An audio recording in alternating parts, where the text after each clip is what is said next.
Hey everyone, just wanted to maybe give you a little bit of insight on coolant level sensors. So we had a driver here recently. He had a coolant level sensor that was acting up, and it was showing that he had low coolant. And when he pulled over to check, he in fact had plenty of coolant. So of course the dinger and the bells and whistles were going off. So I was going to show you a quick little trick on how to make that incessant dinging go away, so you can at least get to a repair shop or maybe get it back here so we can make the necessary repairs. Other than that, let's go ahead and let's get to it. All right, here's the truck in question here that was having the sensor issue. So if you get the warning saying that you have no coolant, but yet obviously you can see you've got plenty of coolant, what you can do to get by, at least until we can get the repair made at a repair facility, or if you can get it back here, repair it here, and that would be, you can take this plug in right there. There's a sensor that goes up into the tank. You can take that plug in, and then you can just unclip it at the bottom, and you can just pull it right off, okay? Now, what you're gonna wanna do is you're gonna wanna take this and secure this back somewhere. You know, usually you can do something like these lines. You can tape it, get some zip ties, something. But you wanna make sure you get that secured out of the way so it doesn't get wrapped up in the AC clutch belt or the engine fan, any of that stuff, or just sitting here just flopping around.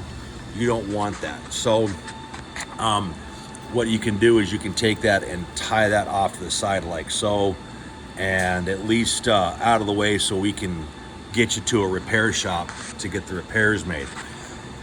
It's not as easy as replacing that sensor, if you can believe it. Those sensors are actually really durable. They're pretty resilient. The problem is 9 times out of 10 it's the tank. Sometimes it is the wiring.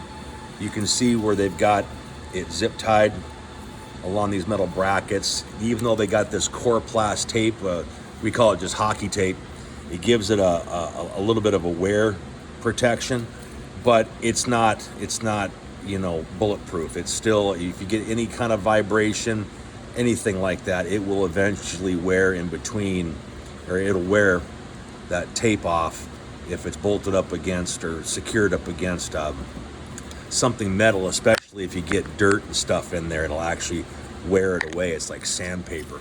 But definitely get that thing, tied up and out of the way. We don't want it caught up in anything, hitting the engine fan, getting caught up in the belts or anything like that. We want to make sure that stays out of the way. So getting back to that sensor, the way this works is that inside this tank, there is a tube that's molded in the tank. And that tube has a magnet that rides up and down that tube. That float, like I said, is a magnet, and this is a reed sensor. So as the magnet goes up, and if you're at proper level, there's a set of reeds inside of this sensor, and they get pushed together, and it creates more resistance. The more resistance, it drops the voltage. So then when the voltage goes back to the ECM, the the engine control module, what it'll tell the ECM is that, hey, I got enough coolant, and it's because that voltage is low. Once that float drops, those reeds start to spread apart, and the resistance goes down. When the resistance goes down, the voltage goes up. More voltage going back to the ECM tells the ECM, I don't have enough coolant, and it will set the light off, or turn the light on, I should say, on the dash saying, hey, you got a low coolant level. And there's, several different, levels or severities of coolant level. And you've got full, and then you got like a medium severity, and then you got a high severity, which is of course your lowest. And that's when the light will be flashing and going all kinds of nuts on you. But if you unplug that sensor, that'll make that ding go away, and that light will go out. It will extinguish.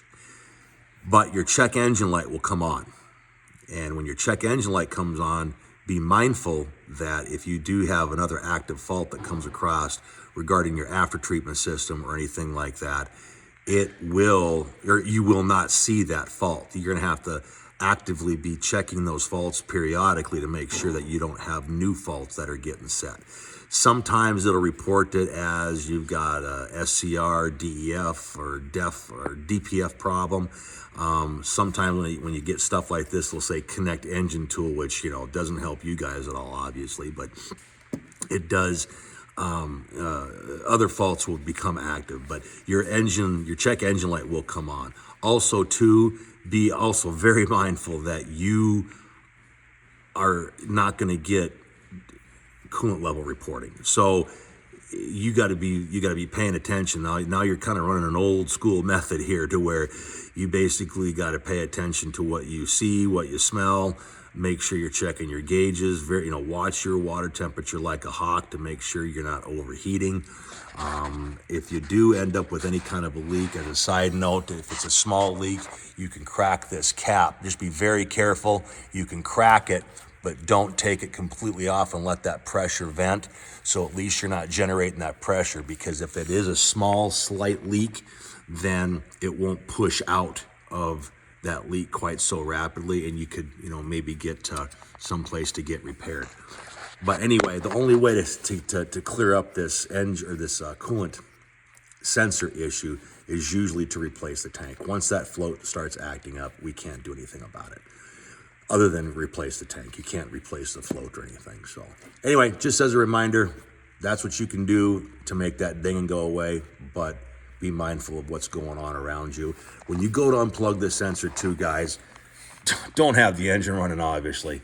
Take the key out of the ignition, put it on the floorboard. You don't want someone to accidentally bump it. If you got somebody with you, put the key in your pocket. If you're at a truck stop and you got your door open and you get some weirdo that decides he's gonna, play games, we don't want to see a hand getting ripped off, because, you get, those pulleys and stuff in this engine, you ain't gonna make this thing grunt when you get your hand or your arm ripped off. So be very, very careful, and shut the truck down and take those keys out of the ignition before you start monkeying with any of this stuff, okay? Other than that, that's all we really got going on. Kind of a coolant sensor 101.